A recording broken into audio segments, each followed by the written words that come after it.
Happy Friday afternoon, everybody. Welcome back to another show of the Nashville Restaurant Review. Bay Ragney here with a fellow Delco boy. Now, all you Nashvillians don't know what that means, but we do. So we're going to get into that.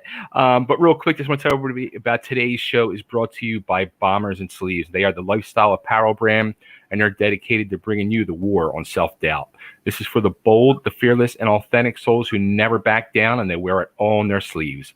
Bomb your boundaries today and shop bombersandsleeves.com.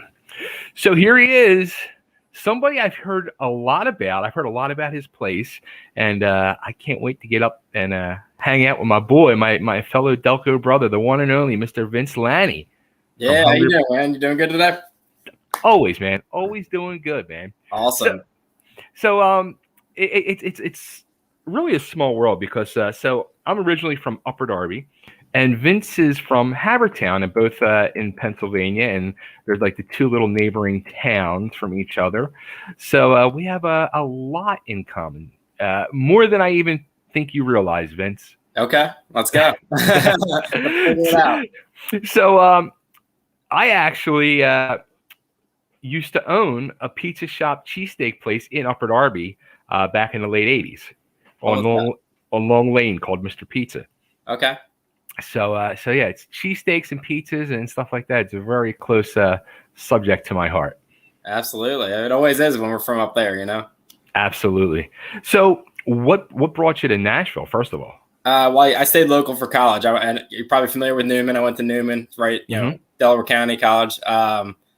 So I never really left. You know, after I graduated, I came down here for a road trip, and I was like, fell in love with Nashville. And this was in 2011. It's changed quite a bit since then, but I've been here growing with the city, so it's been pretty awesome.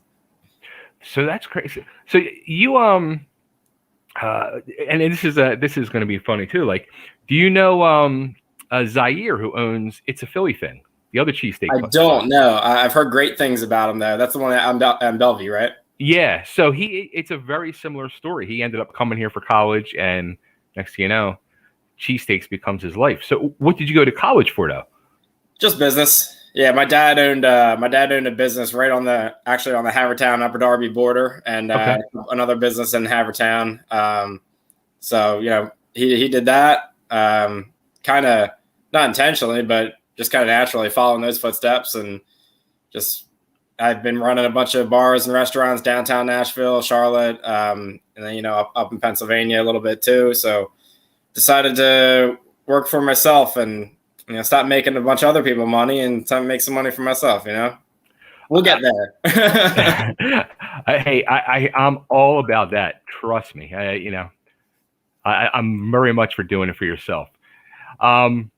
So, but was food or cheesesteaks or anything? Was that like anything in your prior work history at all, or? No, I mean, cheesesteaks are in my life history. You know, where we're from, obviously, is what it is. But no, I did like some guest bartending up in Pennsylvania while I was in college. But that was just kind of like you go behind the bar and bring your friends in, and the bar makes a little extra money, and you make a little money, and you look kind of cool. That's nothing. But you know, that was at like McGillicuddy's down on Brookline Boulevard. I'm sure you're familiar. Absolutely. Yeah. I've been there many times. That's right.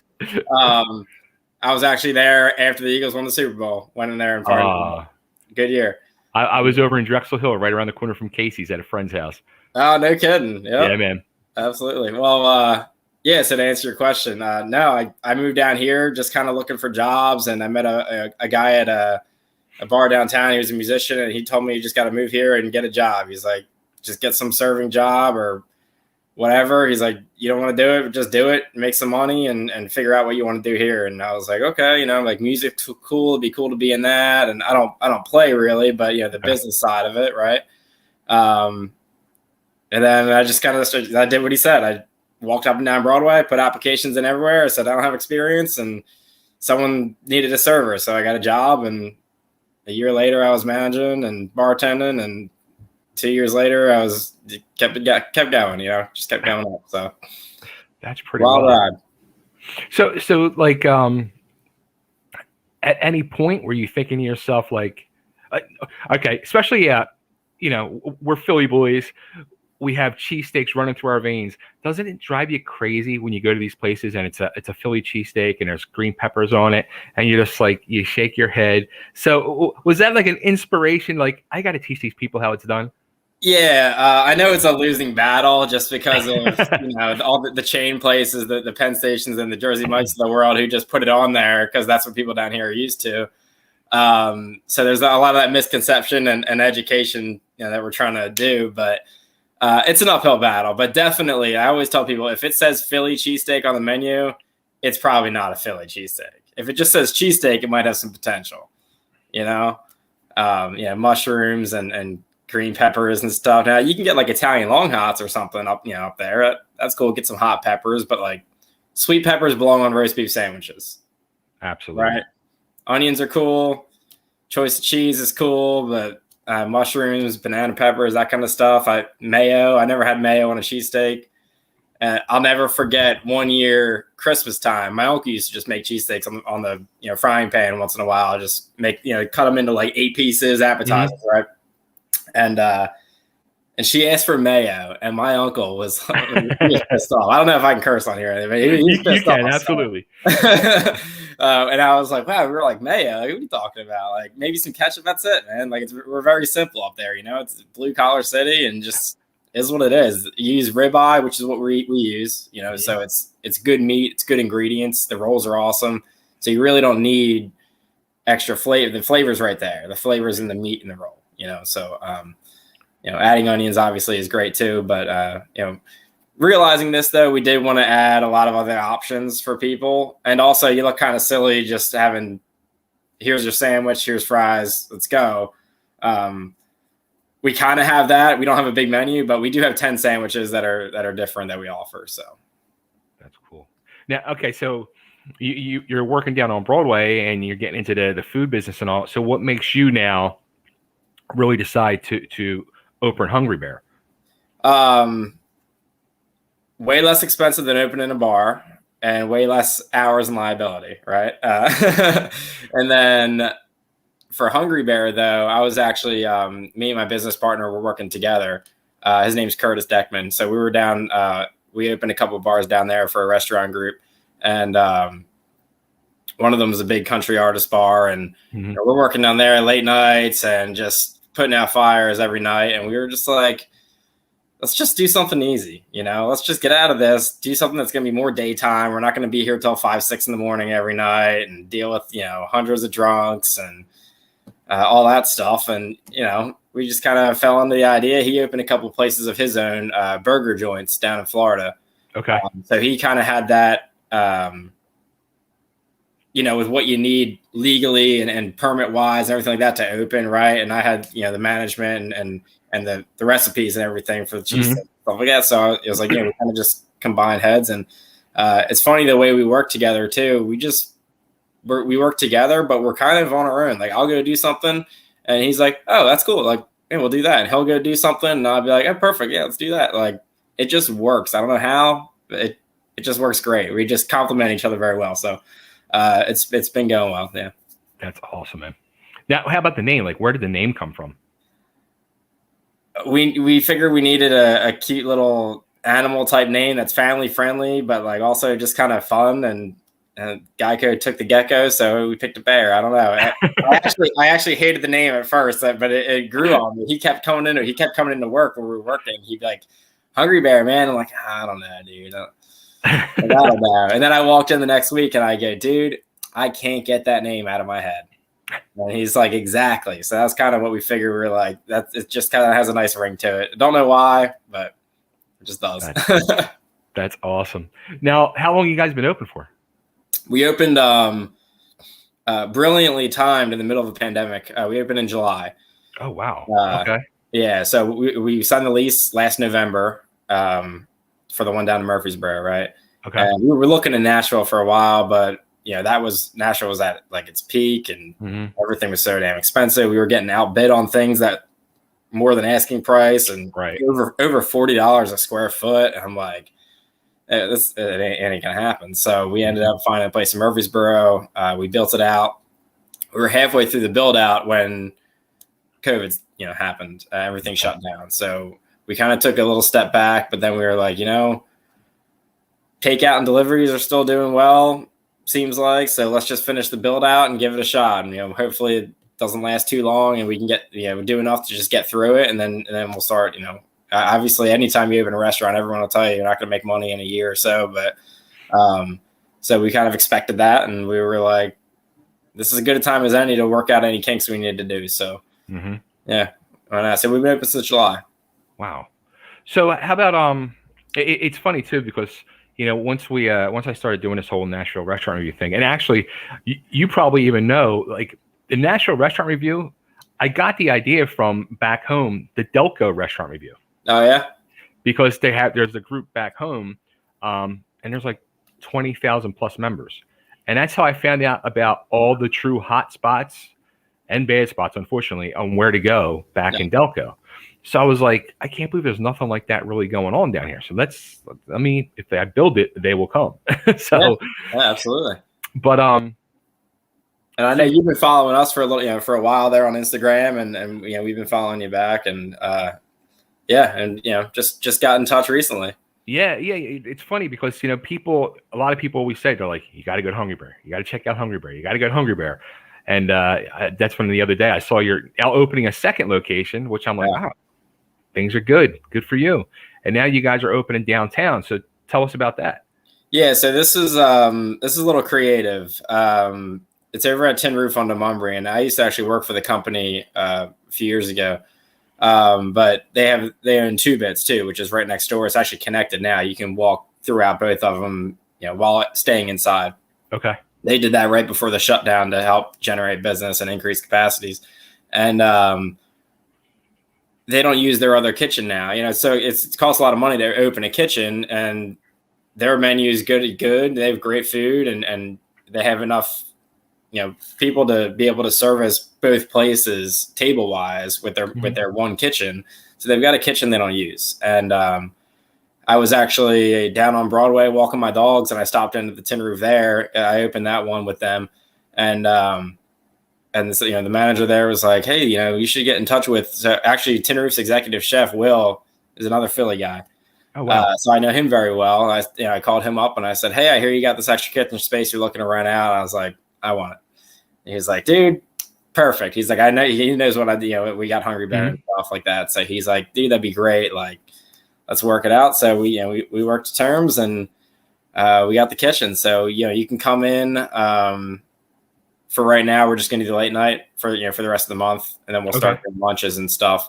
But we don't want to step on their toes. They sell food too, so it's kind of like a treading water. But it's kind of like we're just going to do for now late night when their kitchen closes, so we can serve the whole place. People just come up and eat whenever. We don't got to worry about where you're going with it, where you came from. If you were sitting at the bar looking at their menu, then you come to us, like that's not cool. We don't want to do that.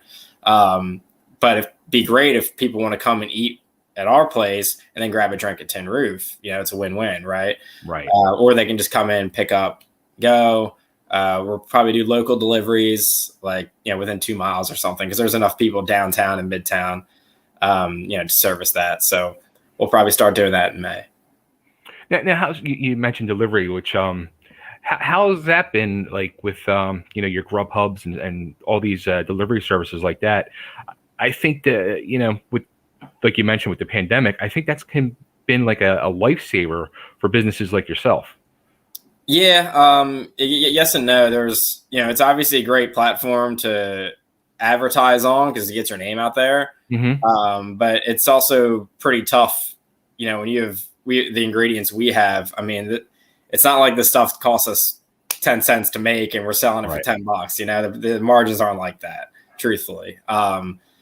So when, those companies take 30% of your sales as their commission, it's kind of tough. It doesn't leave you with much left. So you got to do a lot of volume to kind of make it up. And that's why a lot of people rate, our prices are a little higher on those tablet platforms than if you just call us and come pick it up yourself. And we've had some people that live in the apartments and down in Murfreesboro, literally I could throw a football, better than Carson Wentz. I could throw a football over and hit their window. And they didn't know where we were. They ordered on DoorDash and stuff. And then they found that they were like, oh, you're right there. Now Wow. they come to get us. So yeah. Huh. So do you have like your own delivery guys as well, or? Not in Murfreesboro, but we will. Or in Murfreesboro, there's a thing called hometown delivery down there, and it's kind of they mark it up on their website, I think like 10%, and they charge a delivery fee. But that's it. They don't charge us anything. They come in, and I think delivery. There's a couple other places that do it, but we use hometown down there. Nice. And they just pay for it. They call us, like the customers go to them, put their order in. They call us, put the order in. We make it. They come and pay for it. That's it.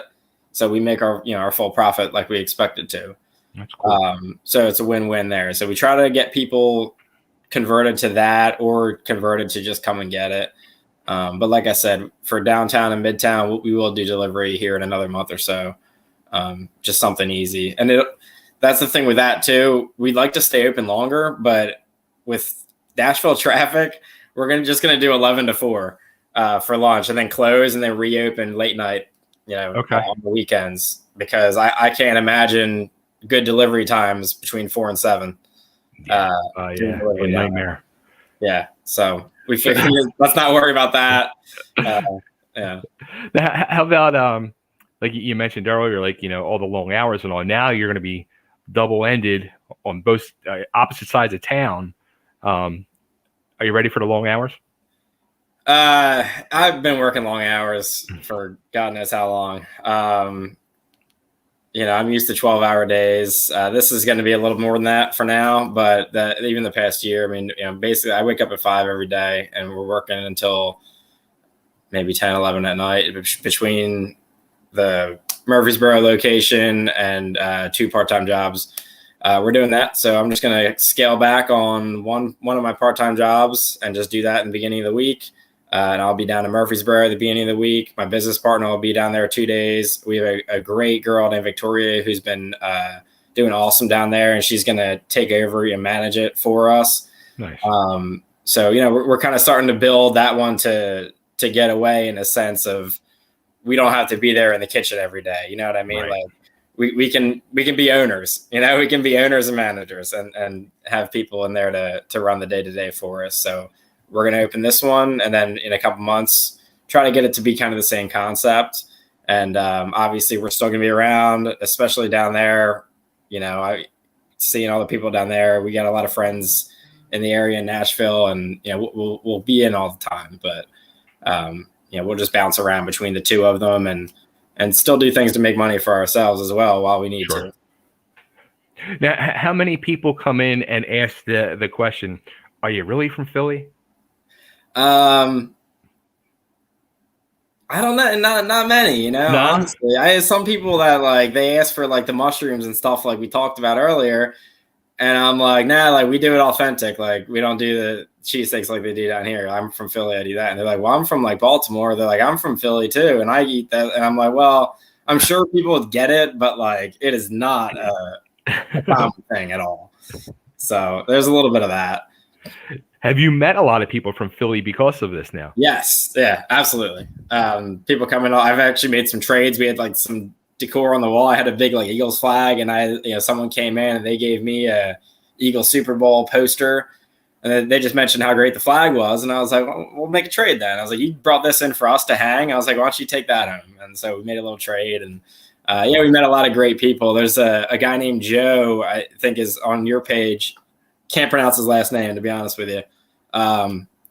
But he actually was our first review down. He did our first Yelp review down in Murfreesboro. He still stops in here and there. And yeah, I've seen him post some things for, on your guys too. I know he's a member with your group. That's great. Yeah. Yeah. It's funny. Actually, opening day football season this past year, I was at Hop Dottie's over in Hillsborough Village watching the game, and our waitress was from Philly. Oh yeah. It was crazy. I was like, oh my God. So it was this whole thing all day long watching the game. And she's a singer, performer. And actually we're doing an event at Fat Cat Slim's May 2nd. She's going to be singing. Yeah. I know one of the managers there. Jessica. Yeah. Jessica. Yeah. Yeah. That's awesome. Yeah. You got to come down and hang out. Definitely. Hey, Sundays are my days off. I just do I do my, my yard work, and I take care of my house. But after we were just talking about all the hours. I had to start forcing myself to have a day off. So that's my day. So I can come out and enjoy it. I don't have to. I was doing 7 days a week there for a good 5-6 months. And it was just like, need a break. Need one day. Man, absolutely. Yeah. Now, one thing I see you guys do is funnel cakes. We do. We're gonna decide if we're gonna do that in Midtown, but I'm sure we will because I think people are gonna want it. But yeah, it's pretty cool. We just needed something, like some kind of extra dessert thing. We took wings off our menu because the prices were just so high, crazy. You couldn't make money off of wings, without people thinking you're an asshole and you're charging so much money for wings, and they're like, "What?" So we just took them off, and we figured maybe eventually when the prices go down and stuff, we can bring them back, but. We're not sure, honestly. We might keep it simple and just do what we do, which is cheesesteaks and fries, loaded fry options, cheesesteak fries, buffalo chicken fries, a lot of cool different things with that. Yeah, we'll probably do the funnel cakes in Midtown once we get going. Nice. Now another one I saw that you do, and I was like, oh my god, I have to get this. You do like a breakfast one with like potatoes and eggs. Oh, dude, like yeah, that's our Saturday morning special down there. Thought it'd be great for, like college kids are out drinking and stuff and they're hungover the next day. Cheesesteak with eggs is a good option, right? I remember always getting the one at Wawa, which, Wawa's cheesesteak ain't nothing to write home about, but it's like an steak and egg sandwich basically. And it's, pretty good. So that's what our thing was. We're like, we'll do that and put the fries on there, which is kind of like the hash browns, which gives it a little crunch and some maple syrup and call it a day, man. You can eat a cheesesteak early if you want. Nice. Absolutely. Yeah, I got to get down there. I need a cheesesteak bed. So here's what I'm thinking now too. So do you see and this is what I'm picturing. I think we need to go with this and build this up. Yeah. The Nashville version of the Pats versus Geno's with you and It's a Philly thing. That's pretty cool. I'd be down for that. We got to get we got to get them catty corner though. We got to get maybe we get 2 food trucks and just put them next to each other or something. Yeah.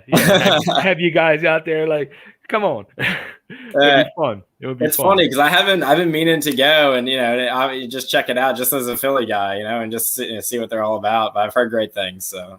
Yeah. Well, it was funny because how I found out about them initially was. My birthday's in April, and a friend of mine from back home, he was talking with Zaire because Zaire had the truck and he was going to have him come to my house. But then with the pandemic, it couldn't happen. So that's how I found out about Zaire. And the same thing happened with him. He was getting ready to open the pandemic. So you guys have this whole parallel thing. It's pretty cool. Yeah. Yeah. I'm happy to, build these cheesesteaks in Nashville. And I don't know if he sticks to the kind of the same thing that we do, but I like to keep teaching people, how to order them and how to eat them the right way. You don't need all that stuff on them.